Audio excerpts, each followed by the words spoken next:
Hey guys, it's Tarot with Kittens, Weights, and Tarot, and this is day 13 of the 31 days of tarot put on by the lovely Ethany.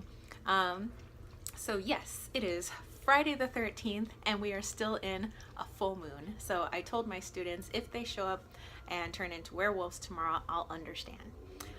Or actually today, since, well, I always film these one day behind, so for me it's tomorrow, but when you see this it'll be today. Okay, so today's prompt is the tarot decks that I'll be working with, or maybe continuing to work with, in 2017. So let's get right to it. Okay, and I'm gonna go quickly because I have a singing lesson later today. Like I told you guys before, I've been hired into an opera, so I gotta get practicing on that score and then work out afterwards. Okay, so the first one I didn't have a chance too much to work with is the Raven's Prophecy in 2016 when I got it. So I would like to work with this more this year, and so my cards, like I've said before, aren't in here, but I keep them in this lovely leather pouch, and I showed you guys yesterday the blue, turquoise blue leather pouch, and I did look it up. So the name of the Etsy shop is My Grandmother's Hands, so if you were interested. Okay, so here's the backs of our cards. And so I had put off from getting this for a while, mainly because I found the borders to be distracting, but after a while it grew on me, and I love all the images.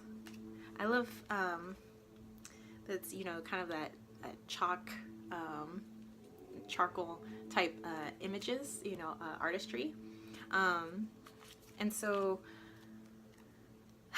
I want to get away from a lot of that Rider-Waite based type stuff. You know, I know that there's other stuff. There's the Toth, there's the Marseille, there's, you know, so many other kinds besides the Rider-Waite, and so I want to sort of start branching out slowly. I don't have any Marseille decks, Marseille decks, Marseille decks yet, but I suppose that'll be something in the future. Okay, so that is the first one, the Raven's Prophecy, that I would like to work with a little bit more in 2017 and really bond with it, because I don't think I've had a chance to really bond with it yet. I have had a chance to kind of work with it on and off, but nothing where I'd say we had a friendship yet. Okay, just putting that one away, going right into my love of 2016, the Green Witch Tarot. So this will definitely be something that, while I will continue working on in 2017, and for this one I got a beautiful forest green leather pouch for this one. I just felt that it matched the green of the cards. There we go. So, matches. Okay, so lovely backings, and I've already had this in a lot of this 31 days of tarot business, so you guys have seen this deck quite a bit already, but I'm gonna go ahead and show it off again because I love it, and I will continue working with it. And I really have, towards the end of, well, last few months of 2016, really started to embrace that paganism, that witchy side. So it's something that kind of was kept under wraps growing up, just because it was seen as bad or whatever. You know, I grew up in a very Catholic, semi-Catholic home, and so there were just certain things that were seen as really taboo, but I am embracing the taboo this year. So there you go. Welcome 2017, and welcome with a beautiful deck.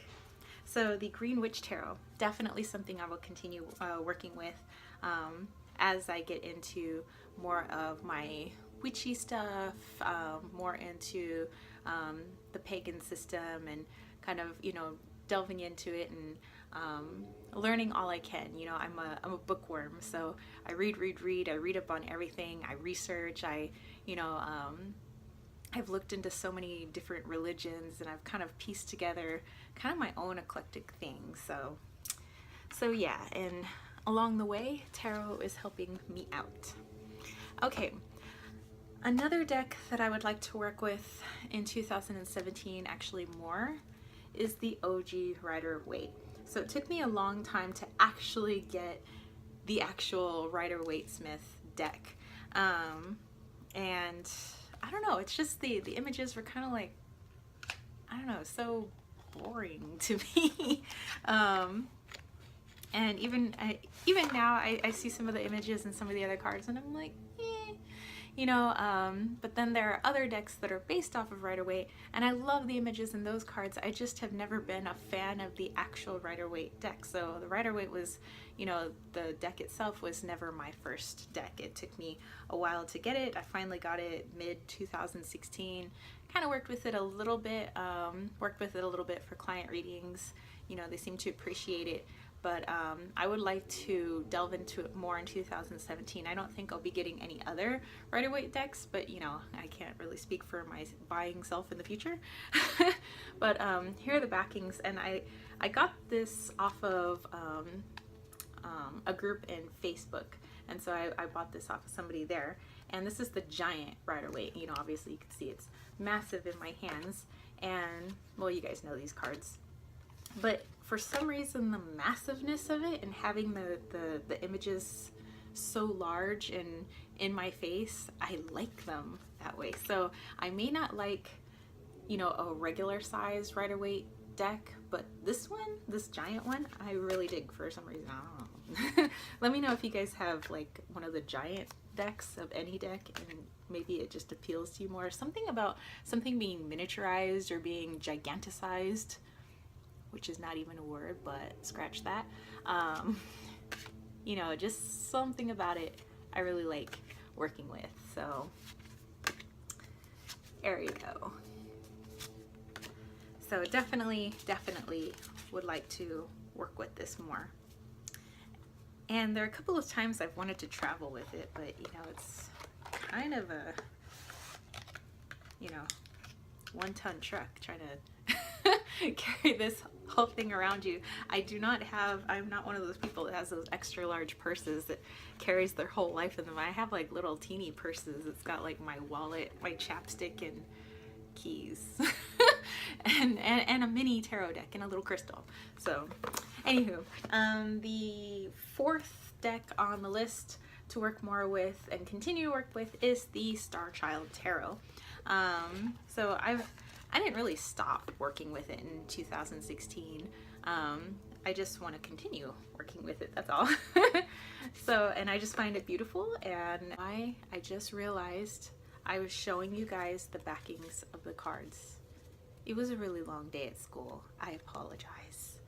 My students went crazy because it's currently raining outside, and for some reason that changes the brain function and the brain waves of a teenage child. And yeah, so my apologies for just showing you the backs of the cards. Anywho, let's pretend that didn't happen. So we're continuing on, looking at the lovely images. Wow. So with this deck, before I cut myself off, I actually, I had used one of these cards. I think it was the Akashic Records card. I used it in a meditation, and wow, I went into such a deep, you know, okay, just to briefly, you know, to keep this thing short, the gist of it was I went flying through the air in my meditation through outer space to this other dimension, and I was with this kind of Nordic dude that was with me, and I was riding a unicorn and he was on a horse, and I go up into these ethers, and the ethers were these colors, and there was like these clouds, and Horus came out of nowhere and was like making rips. I don't know if this makes any sense. It was like making rips in these clouds and in the ethers, and in every rip this hole would open and you could see your previous lifetimes that were still actually going on. And from what I gained from like some of my relatives that were there, you know, my grandparents, a cousin was there, an aunt, some angels, and they were all telling me that, yeah, basically your past lifetimes are still happening as well as your current lifetime. And in your current lifetime, you've actually already passed away and you're already in your future lifetimes. So that was a lot to digest and take in. And they told me a bunch of other stuff. But yeah, working with this deck and using it for meditation takes me to that beautiful place where I get to talk to my relatives, and we not only just get to talk about like, hey, I miss you, but it's, wow, you go off on this like trip. It's just awesome. And I don't want you guys to, well, you guys already think I'm weird, so never mind. So anyway, but yeah, I thought I'd just share that. So definitely going to continue working with the Starchild Tarot. Okay. Yeah, whew. Okay, one of the other decks that I want to continue working with in 2017, I kind of went away from it and now I want to come back to it, is the Timeless Tarot. And her name is also Tara, so of course she's cool. So this is just one of those decks where it's a mixture of old type paintings from the past centuries, and kind of, had tarot adaptations attached to these different paintings. I love that one. But I love all the images in here. I connect with all of them. Some people don't like having a deck that isn't uniform, or it's not done by the same artist. This obviously has many different artists, and then you have one creator that's put them all together and added this, beautiful backing and these beautiful edges and everything. But it I don't know, it doesn't bother me, and so this is definitely one I want to get back to working with, because it was one that I was carrying around with me everywhere. It went with me everywhere, and then I don't know, I think I bought a few other decks and then they went with me everywhere, and I kind of neglected this one. Okay, very last, and then we are out of here, and that is the Antique Anatomy Tarot. So I did a review on this one. I kind of let everybody know that I was kind of an odd child. I really loved everything like bones and skeletons and anatomy, and I had my father's science textbook from, I think the copyright was like 1940 something, and I just loved looking at the human anatomy in there, and I love seeing how things move, and I love the muscles. And well, obviously I grew up to be into fitness, and I got my personal training certification, and the part that fascinated me the most was like the muscles, anatomy, physiology, kinesiology, all of that stuff. And so this deck in particular appeals to me. So it's not only a mixture of the human machine that I love so much, but also that esoteric part, where I get to look into astrology, and I get to, use my intuition and my knowledge of tarot to kind of gauge or get meanings from these cards. And so I would like to continue working with this one in 2017. Strayed away from it just a little bit, but I promise you, we're gonna get back together, like faux show. Okay, so that's it for me. I will put the names of these decks and where to find them in the information box below. Ethany's information is in the information box below. If you have any comments or you just want to say what's up, put that in the comments section. And I'm wishing you guys an awesome sauce day. Go get pumped, go get your tarot on, and have a happy Friday the 13th and full moonness. So peace, love, and chicken grease. Peace out.